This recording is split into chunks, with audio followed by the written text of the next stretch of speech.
এখানে আপনারা ইনটেকের একদিনের চার্ট দেখতে পাচ্ছেন।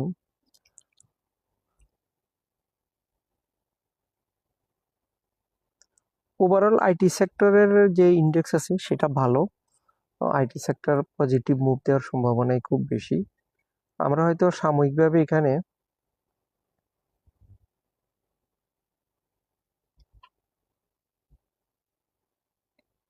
কিছুটা এখানে হয়তো কারেকশন দেখতে পাচ্ছি, কিন্তু আইটি সেক্টর সামনে ভালো করবে এই ধরনের একটা আশা ব্যক্ত করাই যায়। তো ইনটেকের এখন যে মুভটা হচ্ছে এটা একটা কারেকশন। তো এই কারেকশনটা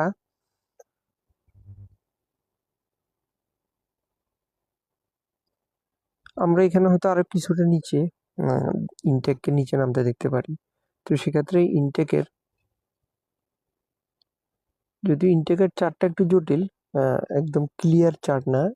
ইলিয়ট ওয়েবে আমরা এই ধরনের টেকনিক্যাল চার্টগুলা নিয়ে খুব একটা আশাবাদী না, বা আমরা অ্যানালাইসিস করি না।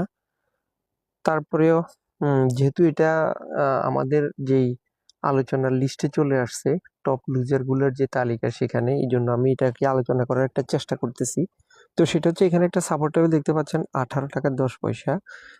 তো ইনটেক যদি 18 টাকা 10 পয়সা এই সাপোর্ট লেভেলটা ধরে রাখতে পারে, তাহলে সামনে আবার এটার উপরের দিকে একটা ভালো মুভ দেখতে পাবো।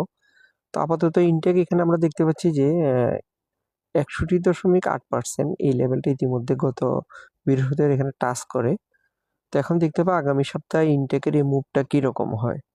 যদি ইনটেক এখান থেকে ইম্পালস নতুন করে কোনো ইম্পালস তৈরি করতে পারে, তাহলে আমরা এখন যে নেগেটিভ যে মুভটা দেখতে পাচ্ছি কারেকশনের, এটা তাহলে এখান থেকেই হয়তো তার আপ মুভটা শুরু হয়ে যাবে।